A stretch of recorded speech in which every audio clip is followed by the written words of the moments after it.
interesting to see how teams are adapting to Alliance's Oracle pick. Teams used to ban Darkseer, but they don't really truly care any longer, as that Oracle is played by Insania. They know it, but 5 seconds remaining. Importantly, they know that Boxy very rarely plays that Darkseer, and that ban just doesn't come out from any of these teams. Yeah, and it's They're double abusing value, that fact. right? Yeah, it's a lot of like see the Nyx ban in the first phase. You assume that, well, one, that would be a good way of dealing with the Oracle, but two, if Alliance was to get their hands on the Bat Rider on top of that, then TFT are just completely outdrafted already halfway through. Understandable occurrence here, but what do they? Okay, they're actually going to go towards the Elbow Devourer. A decent way of dealing with the Troll, with the Astral. They actually now have two forms of save, or three if you count double swap. You have double swap, you have OD with his Astral Imprisonment to deal with the Troll, and yeah, it is an early pickup on the OD, but considering Nyx has been banned out, it's an alright pick. There are some heroes that work well versus OD, such as Puck, still in the pool. Pugna perhaps could be alright, but Earth Spirit is just a Taiga hero that he plays so well on. Honestly, Taiga needs a good game. Today he has been underperforming. In that last game, I believe he was playing the Sand King. It was looking better than his Shaker game, but still, this guy can do so much, and today he didn't really show up, so he needs his best weapon out, right? He needs that Earth Spirit. He needs to show up. He needs to get that confidence back so that they can go into the series properly. Absolutely. And in fairness, Earth Spirit is one of the better heroes to deal with the OD Astral. If they manage to force the OD to Astral himself in laner phase, it's very easy to just rotate and pick off the Elbow Devourer, right? Lone Druid, however. Yeah, this almost exclusively gets banned out against Alliance before they even get the chance to pick it up. It's very interesting that they didn't ban out that Lone Druid, considering they went for the OD, as it's one of those heroes that's really good against OD in the mid lane, doesn't really care about his Astral Imprisonment when you have both the bear and the hero to hit with, right? Hello, folks. Absolutely. And that's the thing. You can ask for one, but the other's going to catch you out. And even if you do ask for it, it's the fact you have to come so close. It's a short range spell. You're probably always going to put it on the bear. And if you don't, you're in range long enough that it's not an effective trade. And of course, yeah, on top of that, the CS always easily obtainable by the other. Centaur makes quite a lot of sense, though. It gives a lot of gap close here, a lot of disengage and re-engage. And TFT, that seems to be the name of their draft here, right? It's just they're looking to just kind of skirt the outsides of the fights with these swaps, with the Astral saves, with the Stampede. Like their lineup is looking solid too. I don't think that the final tribe's lineup is bad. Drow Ranger would have benefited them very much, and yeah, Puck, another hero that works pretty well versus the OD. Now the question is, are they gonna put the Puck on mid or the Lone Druid? Because both of these heroes can deal fairly well with him. And considering they do not see the carry of the final tribe, maybe it will be the Puck mid and the Lone Druid safe lane. But then the Troll would be stuck on some tri lane. Nah, most likely it's gonna be this way. Boxy offlane with that 5 seconds remaining. with that Puck, Qualifier again on the Lone Druid, right? And then you're gonna have the Troll and Mickey going to that. Yeah, it seems the most likely. Yeah, most likely. Now it's on TFT to figure out a hero that works well versus all of these guys. A hero that comes to my mind instantly that's good versus the Lone Druid is Nyx. Does get airy for him versus the Troll and the Puck, but versus the Lone Druid can never get that insane strength in which he's just way too strong for Nyx, as he can always just feast on his bear. But at the same time, if Alliance with their Lone Druid and the boys take control of the map early on, they can just run over that Nyx before he gets big items. But instead, they're gonna go with the Sven. Yeah, a hero that has been pretty popular in the last couple of weeks, starting with, I believe, the Split Miner, and now going into this StarLadder Miner as well. Yeah. And it bulks them up as well. You actually look at TFT, there's a lot of effective HP to throw around these fights. You know, you're going to have the Warcry. Eventually, you'll get your hands on that Aghanim Centaur. It looks like Alliance, there's a challenge in burning through people quickly. But at the same time, You think about the methods TFT have to engage and disengage. Boxy is going to be critical to Alliance's success in this with the Dream Calls to stop those. Yeah, you're gonna have that Puck versus the Centaur versus the Stampede. That Stampede is looking really good for them right now. We're gonna have that Stampede with the Frost Sven. You won't force him into buying a BK into buying a Blink because you can get on top of these targets without it. Overall, I like both of these drafts. I like that Alliance is somewhat in their full comfort zone. The supports are 100%. Mickey is playing the Troll. Qualifier is playing the Lone Druid. Oxy, he's playing his Puck, a little bit different. Not really something that he plays very often lately, but is definitely a part of his arsenal. And on the side of TFT, I like that lineup as well. I don't think it's bad. Definitely, and there's a better fallback plan. I'd argue, right? Like if this goes super late, the Venge enables so much damage to come out with that passive. Sven is going to be formidable, and we mentioned that Ags on Centaur, which will be one of the biggest items to be picked up in this game. It looks like they're adjusting. As you can see, 2 tangos are shared to the Swan, and he's already thinking about going to that mid lane and playing against the Lone Druid. I'm just not very certain how much that's gonna help them. He's definitely gonna do better versus the OD though. It might just be that they're scouting out here. Like you said, they did get the tangos across, so it's most likely. It depends how much TFT are willing to play musical lanes here. Qualifier just sent his bear on the top lane. He's showing him there, but I don't think TFT. I think they know exactly where Qualifier landed his mid. 30 seconds to battle. Now they're gonna scout out the rest of them with Tanskin playing that Leshrac. Also a hero that really picked up way too often. We've seen him once or twice in the Qualifiers so far. Yeah, teams have tried it in the mid role, the off lane role, and the 4-5 role. Obviously not so typically in the 1 role. I think they may have saw that once. That was it happens, like in some CIS teams it happens here and there, but not really popular, yeah. Era, top lane. Gets the rune. All he wanted. Says, okay, thank you. See you later, kind sir. And Tiger did start with the Stout and the Orb of Venom, so he doesn't feel the pain too much. Yeah, but they are playing the musical lanes, like you said. As you can see, Troll is going mid and Lone Druid is going offlane, so they're adjusting to this. And Troll versus Sven is definitely Troll favorite, I believe, here, as he has the range and the massive amount of damage that he can dish out. That's Sven. Well, the nukes are good, but also the missed chance as well, so you can just occasionally screw up the CS Frost. So Spirit was scouting out. Didn't think he could catch the Courier, but he was start to head towards the top. You can set up an early rotation in these type of scenarios, and he's going to be forced into a try and try. Top lane, they try to go onto Boxy, but he has level 1 phase shift, and because of that, the Astral into the Split Earth does not work out very well for them. You'll be somewhat happy that you forced him to level the phase shift level 1, though, considering the desirable thing is that you avoid even putting a point in it early so you can maximize. That's definitely true. Era still has nothing leveled up, by the way. Still level 1 without any spells. Just waiting to see what's necessary, I suppose, for him. They should find the... They can't find the block because Taiga was blocking this hard camp with his body, so...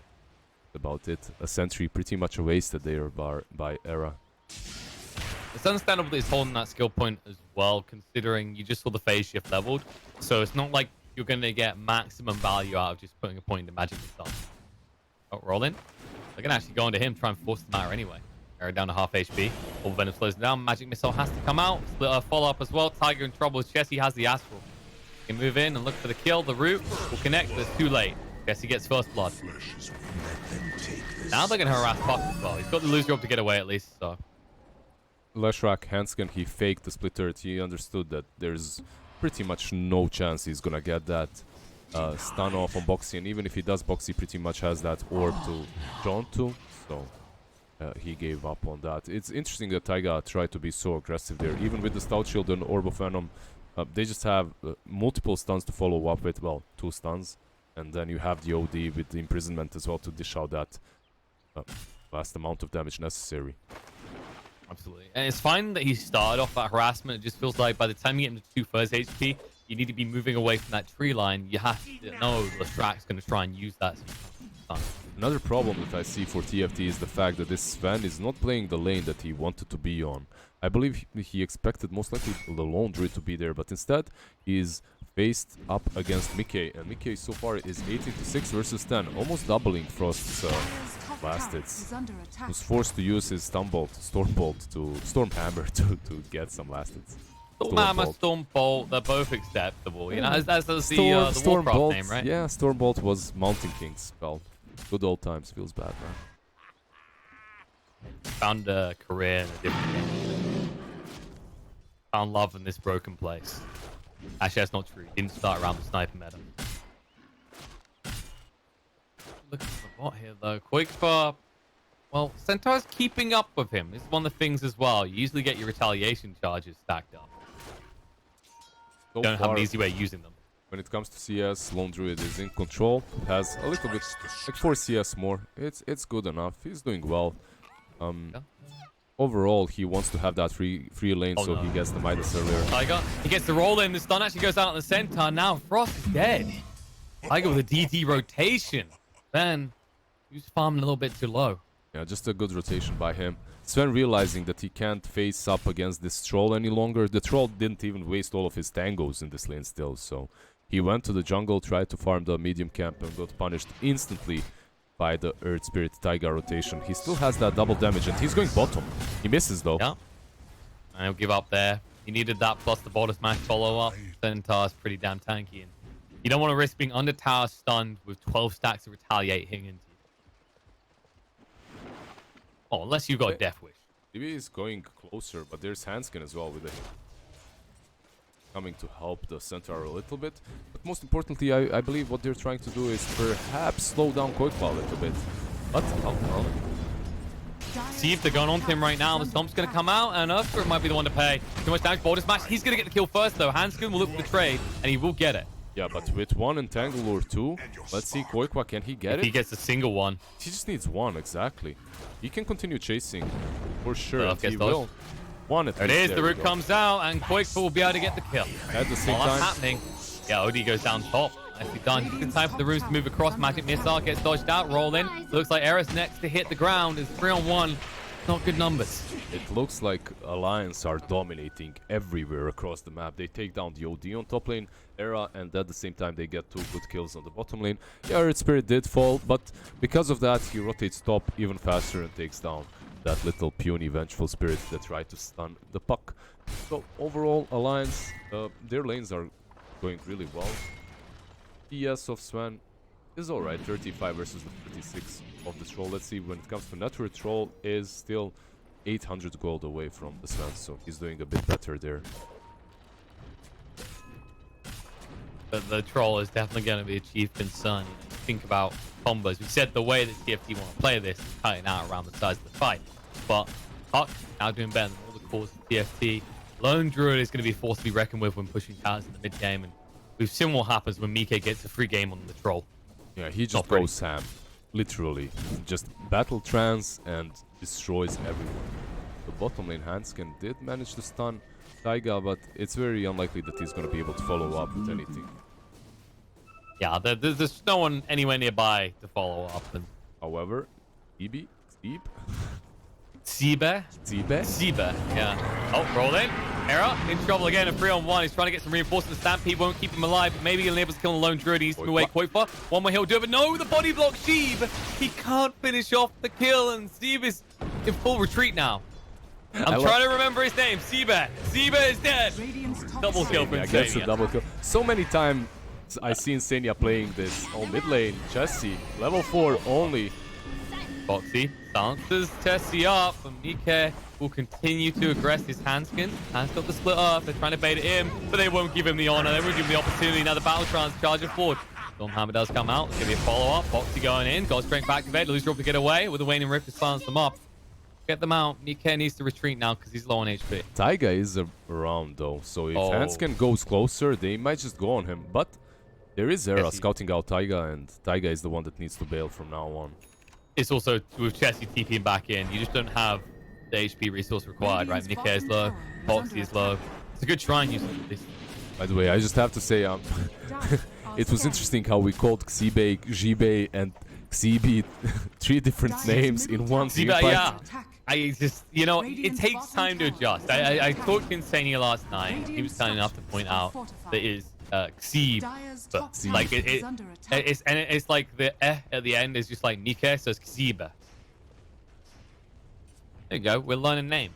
I know the chat sometimes, especially the Swedish fans, find it hilarious how I pronounce some of these. I think my favorite one for a long time was, and rip in pieces, he's not part of the team anymore. Jonasson fan, I call him. Yeah, what's wrong with that, Jonathan? Not Jonas. Sorry, Jonasson fan's correct. That was Johannesson fan. Johannesson fan, all right. Yeah, I can see how that can be funny a little bit. Still not as bad as when I first started casting called Jesse G. GC? that's just like great. It's not even spelt weird. I don't know how to explain it to this day. Cheesy.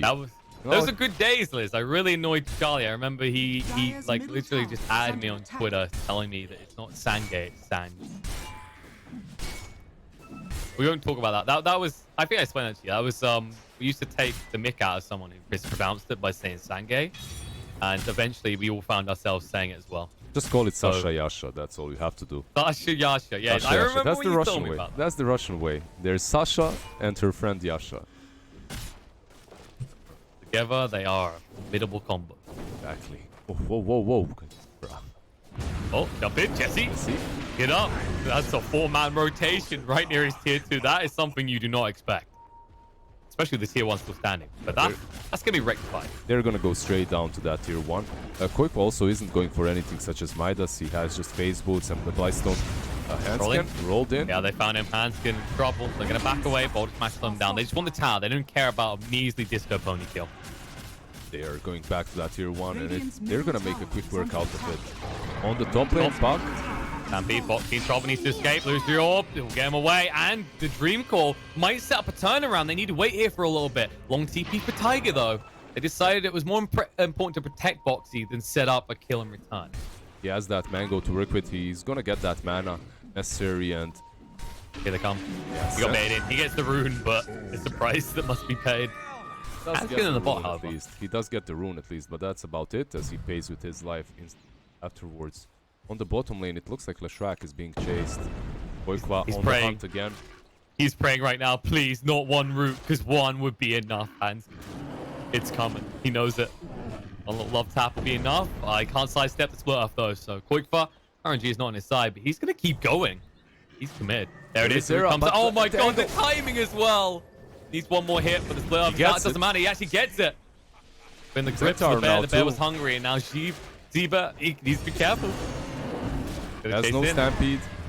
Got the stomp, but the root's going to come out, and they decide actually that one's a little bit too tanky.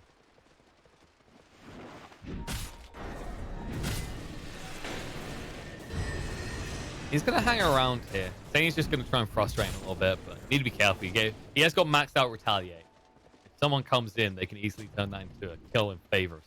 He's gonna go back to Vengeful Spirit on this mid lane, where Troll is just farming their medium camp. He's so deep, but he's not really afraid, as Oracle just hit that level 6, and from this point onwards, it's a much easier game for the entirety of Alliances. They do have that Oracle to save them from any bad engagements. Alliance so far looking really strong. 7k ahead, 11 minutes in. That's rough. This Lone Druid has 3000 gold. He's moving towards the Relic as well. Overall, they've just dominated this laning stage and came out on top after it. Just moving one tower after another, taking this tier 2 down on the bottom lane as well after the tier 1 on mid. Good thing you mentioned the towers, because they're trying to take one top in response. Tiger's waiting here because Alliance is yet to give up the tower. This one might fall though. There's too many people here. They even cut the trees to make sure no stealth TP in. But the bot tier 2 will fall in response. DK might think about pushing in a little bit on this tier 2. Instead, he decides to invade and take control of TFT. I think Alliance, basically what they want to do is take down this Radiant jungle and control it, farm it out, and then go back on their own side, force this Sven away from the tier 2. And this Sven actually, he went a bit deep here and he may pay a price. Threw it up for a long time. Tiger will be stunned up by Frost. The Foxy's already here. Without hesitation, the Dream Call comes out. And that will spell an end for Sven as he gets battered out and stunned up. I expected him to go back after that tier 1 that he took with his God Strength, because obviously they're gonna respawn, they're gonna go back and defend their tier 1, tier 2 that is. So maybe he overdid it a little bit. He should have went back a little bit earlier. There is no necessity for him as a position 1 to die like that. Well, in this game he was position 2, but yeah, it's a Sven. It's literally their hard carry.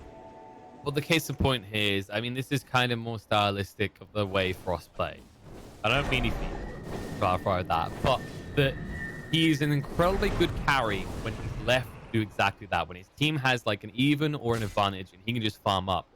This is a game in which you're behind. You can't play like you normally would.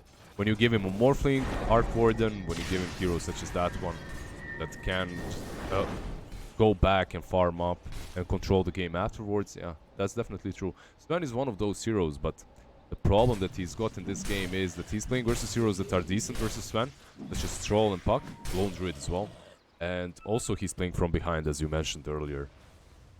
How close is that Radiance? Okay, he needs 1,000 gold more. He's gonna have that recipe as well very soon. The relic is already completed. It's very scary though, how quickly he's getting his hands on this.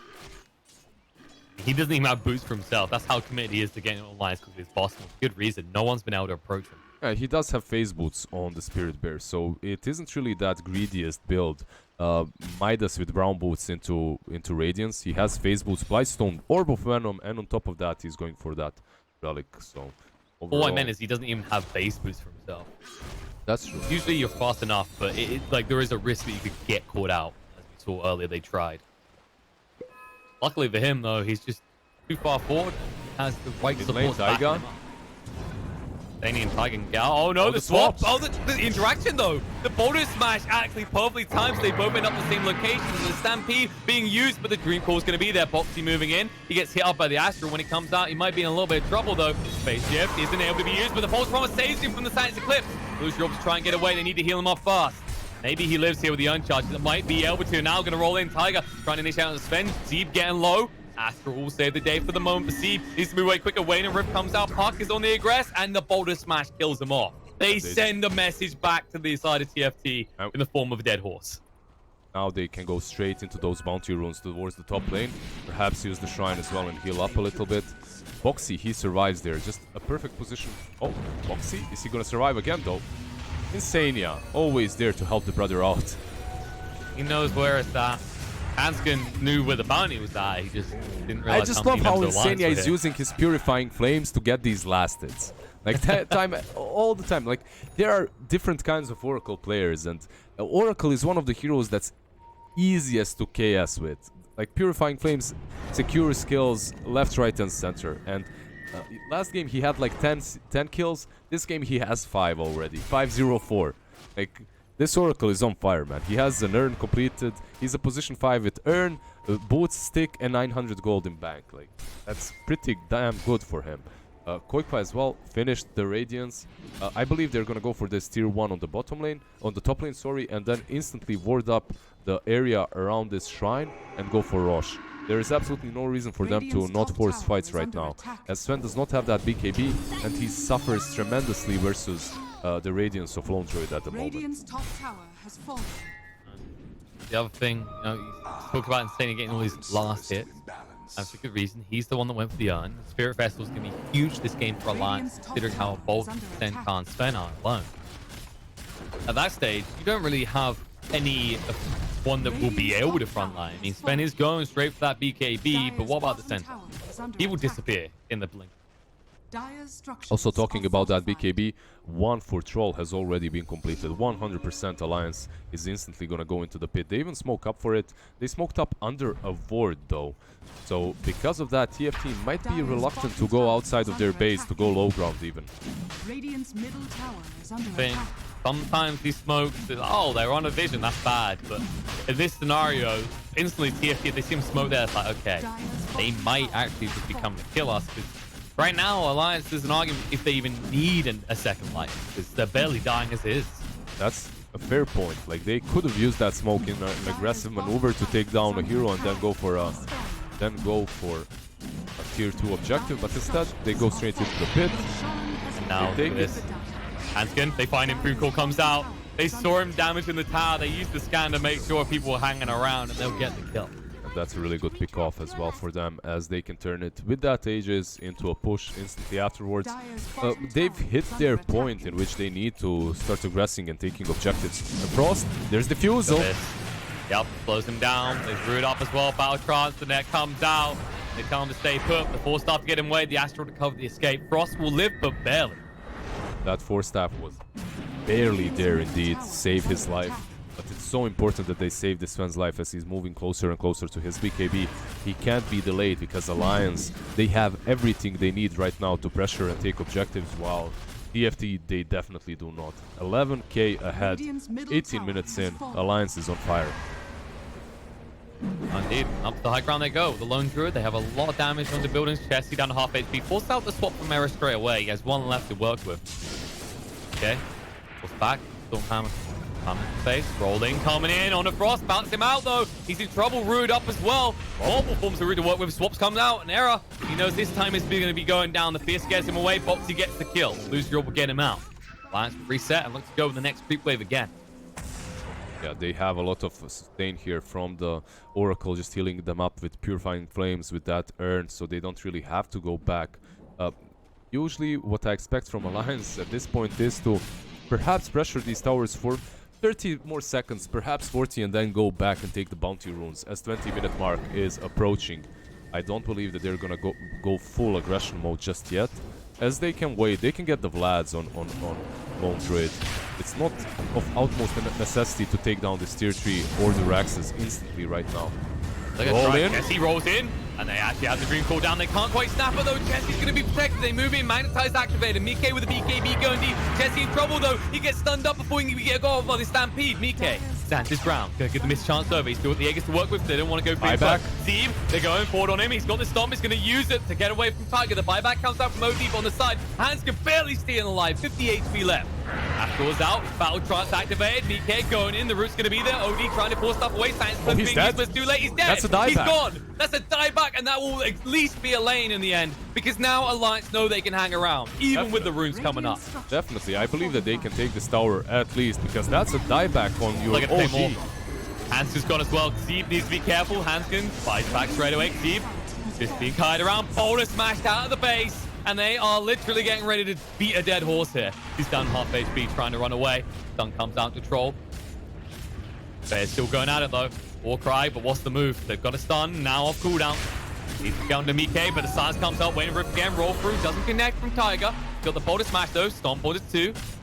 Protected for the time being. False Promise just goes out to ensure they can get the racks. Now the Dream Call connected on a 2. Snap by Arrow. Roll through. Does miss because of the fear. And now the Boulder Smash. The roots are there. Zeeb, he can't get away from this. Stomp still on cooldown for 2 seconds. They don't go for him. They want Hanskin instead. Boxy going pretty deep. Needs to be careful and move away. In the meantime, they will find the kill and the Sentai's down. Jules comes out from Puck in the meantime so that he can just protect himself and blink away. They'll go back to hitting buildings, clean up the racks.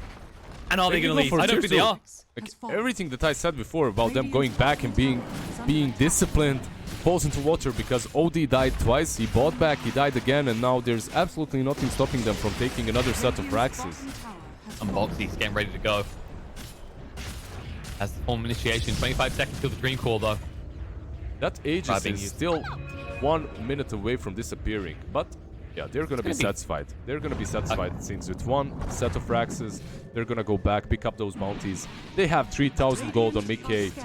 Lone Druid has 2.2k, so they can get some items first and then continue destroying the enemy space. That could have easily been a fake back though. You saw the way Alliance was staying clustered. They wanted to see if TFT would probe outside the base, but yep. I think they've had that.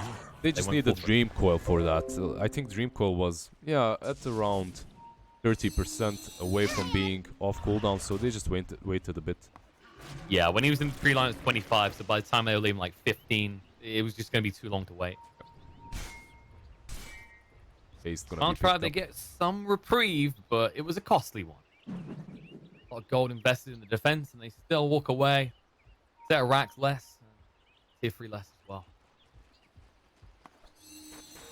Tiger, how's he going here? He's going towards the mechanism next. He's already got his Veil online. Yeah, he's had that Veil for such a long time. He's been having a blast of a game. Taiga, just speaking about everyone else, but not about Dire's top the tower is Earth under Spirit attack. boy. Whale, Arcane Boots moving towards Greaves so early on with the Bracer. He's just way too tanky. Radiant's Back in. bottom barracks are Knock, under knock, they attack. say. They got a DD on Mike this time, so it's even easier, even without Nagus. Doesn't take them long. One build down. Radiant's bottom Another to follow. has The fallen. top lane is exposed as well, so if they ever commit here, they'll just convince Alliance to go for more. Has fallen. Dire's top Back tower out. I has don't know if they fallen. back at all, though. Boxy's still on the high ground. He's thinking about it. They do have this double damage to work with a little bit more, but let's see. It looks like they're just gonna go for top as well. It doesn't look like TFT can fight them in any way, as Insania is just staying behind and healing everyone up. There's just so much sustain on the side of Alliance. I'll get rid of the shrine to make sure there's no backstab opportunity. They could wait for Roche. They want 2 more minutes to go, but it's 21,000 net worth lead. They try to jump on the puck, he blinks away. Top shrine has fallen. Make sure he can get away or lose your. Doesn't even use it. Be careful as well, because they poke the head out a little bit too far. The Dream Pool gets dropped down, and the follow-up is devastating. The Troll is moving towards that Satanic, has the Blacking Bar, has the Claymore, and just needs the Reaver right now. Love it soon as well. 2.8k in his pocket. It's a matter of whether they want to wait. Probably see Quake for try and force the matter before then anyway. That's the benefits of Lone Druid. You don't heavily commit to a push. I mean, losing the bear would be tragic for under goblins away your opponent. But it's a small little dip of a toe in the pond right now. 22,000 net worth lead. You're feeling good. Yeah, the Aghanim has been picked up by Puck. Well, it's in his courier, flying out to him. While top lane, Mickey is just going ham on this tower. No creeps right now, though. And there's a bit of miscommunication there, because they Astral and Slur. Can't quite go Pointer again yet. Astral comes up. BKB activate, trying to go in. The backstab from Frost. Ground Insane back to game away. False promise for himself. Now chasing up on Earth Spirit. Battle Trance activate Centaur. He can't get away. At least he had his Stampede go off in time. Frost being chased onto. BKB's going to end. So slow him down. Buyback comes out from Centaur, but he doesn't have an initiation. Doesn't have a way to get across the time. Storm Arrow out. Looking on Mike. He's got the Satanic to work with. They need to be quick with this, though. No, they can try and protect him. Can they keep him alive? He needs to actually go for the Satanic activate. He's going to heal up, and Sven's dead. Steven is next on the hit list. Rude up straight away. Can't get out. This looks like that's going to be game. GG gets called as Alliance to stomp, ironically, through the Centaur lineup in game 1. Yeah, they just played marvelously well in the laning stage. After suffering a 2-game loss to the NIP, they just show up so strong again versus the TFT lineup, and they just dominate them. After the laning stage, that's when it was level 4, while Troll was level 7, something similar, something like that. It was very difficult for them to come online on the side of TFT. The Lone Druid was also left alone completely. He had a very fast base boots and Radiant on his bear, so he could just be a menace to the side of TFT. Just putting that Lone Druid in front, the bear in front, prevented Sven from doing any damage or approaching the fights because he didn't have the BKB on time. Then he dies once before getting that BKB. Then they just get the rush on time and continue the aggression. One big mistake that they had is the way they defended their high ground. I believe OD dying there and buying back, that was a little bit too aggressive. They thought that they could fight, but they really couldn't because of that. OD dies, he dies again after the buyback. They lose 2 sides, and pretty much when they lost that OD twice, the game was already looking pretty much over for TFT. Absolutely. A dominant performance from Alliance after what was looking like a rough series against NIP. They take their stride. They take game 1 from Farm Tribe. Short break before we get back into game 2. I'm just going to sit here cozy my DX race. I'm excited. I'm intrigued to see what TFT changes up, or if Alliance will just catch them out with this puck pick, something similar that just plows through the mid game. But before we get to that, we get to break, and then we'll be back. Stay tuned.